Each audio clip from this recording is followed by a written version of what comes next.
নমস্কার বন্ধুরা, আপনারা সবাই কেমন আছেন?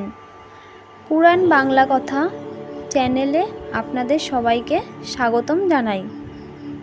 আজকের পর্বে আমরা দুর্গা ষষ্ঠী ব্রতের নিয়ম কী এবং এই ব্রতের ফল কী সেটা জানব।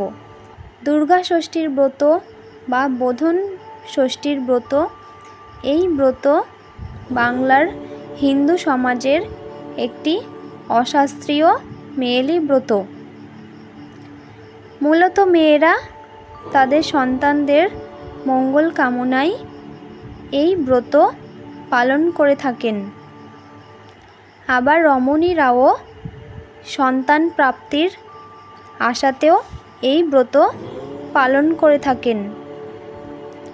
আমাদের বাংলায় বাঙালি ঘরের মহিলারা সাংসারিক মঙ্গল কামনায় এই ব্রত পালন করে থাকেন।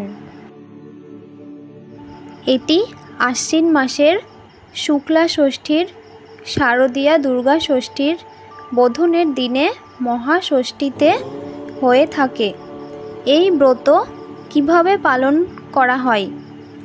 এই ব্রতর জন্য প্রয়োজন হয় ফুল, দূর্বা, ধূপ, প্রদীপ, আতপ চালের নৈবেদ্য, ফল, মিষ্টান্ন ইত্যাদি।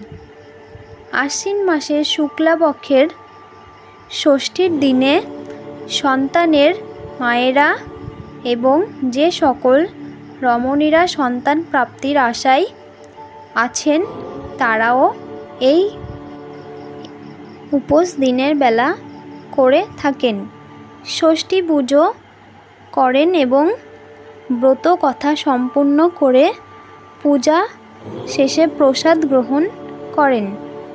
এই ষষ্ঠীর পুজো বা ব্রত করলে ভাত খাওয়া মানা।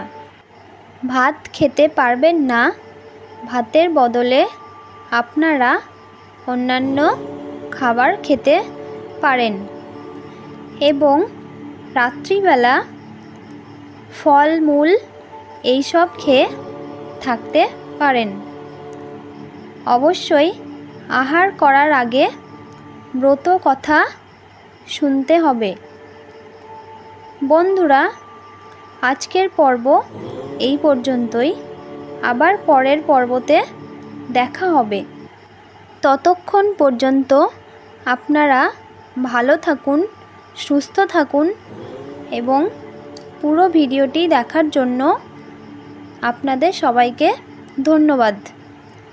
এই ভিডিওটি যদি আপনাদের ভালো লাগে তাহলে এই চ্যানেলটিকে সাবস্ক্রাইব করবেন এবং লাইক করবেন এবং কমেন্টে জানাবেন ভিডিওটি কেমন হয়েছে।